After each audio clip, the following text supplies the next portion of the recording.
ज़माना कदीम में एक बड़ी ताकतवर और खुशहाल कौम आबाद थी। ये कौम समूद के नाम से जानी जाती थी। ये लोग निहायत माहिर थे, पहाड़ों को तराश कर शानदार घर और महल बनाते। ज़ाहिर में खुशहाल मगर दिल में एक बहुत बड़ी कमज़ोरी थी। उन्होंने अपने रब को भुला दिया था और पत्थरों के बुतों की इबादत करते थे। अल्लाह ताला ने उनकी हिदायत के लिए अपने नबी हज़रत सालेह अलैहिस्सलाम को भेजा। आपने अपनी कौम को पुकारा, ऐ मेरी कौम, सिर्फ अल्लाह को मानो, उसकी इबादत करो और वही तुम्हारा खालिक है, वही तुम्हारा रब है। लेकिन सरदारों ने तकब्बुर से जवाब दिया, ऐ सालेह, अगर वाकई तुम अल्लाह के रसूल हो तो कोई मोजज़ा दिखाओ।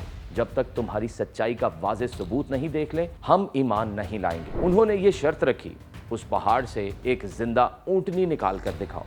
हज़रत सालेह अलैहिस्सलाम ने अल्लाह से दुआ की। अचानक लोगों की आंखों ने एक हैरत अंगेज़ मंजर देखा। सख्त पथरीले पहाड़ में शगाफ पड़ा और उसके अंदर से एक अजीम खूबसूरत ऊँटनी नमूदार हुई। यह अल्लाह की निशानी थी, एक जिंदा मौजज़ा। हज़रत सालेह अलैहिस्सलाम ने फरमाया, यह अल्लाह की ऊँटनी है, इसे नुकसान नहीं पहुँचाना, ये तुम्हारे लिए आजमाइश है।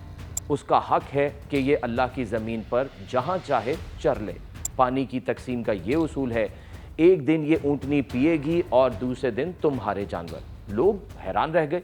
कुछ के दिल नरम हुए और वो ईमान ले आए, मगर ज़्यादातर अपनी ज़िद और हट धर्मी पर कायम रहे। सरदारों ने कहा, हम अपनी बस्ती और अपने कुओं पर एक ऊँटनी का कब्ज़ा कैसे बर्दाश्त करें।